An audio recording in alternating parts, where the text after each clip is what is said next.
আর আমার জামাই এমন একটা মানুষ যাকে আমি প্রত্যেকটা সেকেন্ডে, জানেন, আমি যেখানে যে আমার আমার বুকের মধ্যে হাহাকার করে যে মানে একটা মেয়ে বুঝতে পারবে যার হাজবেন্ড নাই। আমি কাজ করি, আমাকে কাজ করতে হয়, আমার মাস শেষে কোটি কোটি কোটি টাকা আমার মানে খরচ, আমাকে কাজ করতে হয়। বাট আমি আমি লাইভে কাজ করি, আমার লাইভের জন্য যতটুকু প্রেজেন্টেবল হয়ে আমি জানি কোন প্রোডাক্টকে কিভাবে সেল করতে হবে, কোন প্রোডাক্ট কিভাবে পড়তে হবে, কোন প্রোডাক্ট কিভাবে প্রেজেন্ট করতে হবে, কারণ আমার দিন শেষে একটাই টার্গেট, সেল সেল সেল।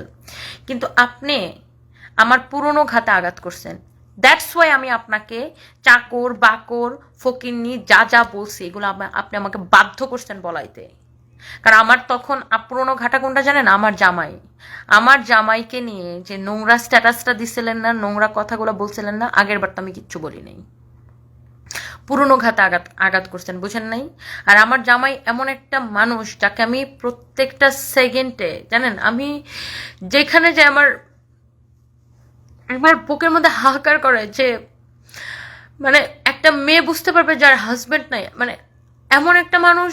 আমি রাগ করি, আমি ভালো মানে সারাদিন আমি যা করি, আমি বাসায় যেয়ে তার সাথে বক বক বক বক বক বক করতাম নিশ্চিন্তে। আমি জানতাম যে সে আমার সবচেয়ে সেফ জায়গা, সে কোনোদিন আমার কথা অন্য কারোর কাছে বলে বেড়াবে না। আমি একটা উল্টাপাল্টা কথা বলি সে কখনো মাইন্ড করবে না, সে কখনো মানে মানে সে আমার পরম আপনজন। যেই মানুষটাকে আমি হারাইছি আমি তাকে কোনোদিন ফিরে পাবো না। আর এমন একটা ভালো মানুষ যাকে নিয়ে কেউ, দুনিয়ার কেউ খারাপ বলতে পারবে না। আমি এইটা অন্তত বলতে পারি, আমার জামাইকে নিয়ে দুনিয়ার কেউ খারাপ বলতে পারবে না। যেই মানুষটাকে আমি হারাইছি, মানে আমি আমি যখন একা থাকি না, মানে সবাই তো আর হাউমাউ করে বুঝাইতে পারে না, সবাই তো ভাই আয়সা সারাক্ষণ কান্নাকাটি করতে পারে না।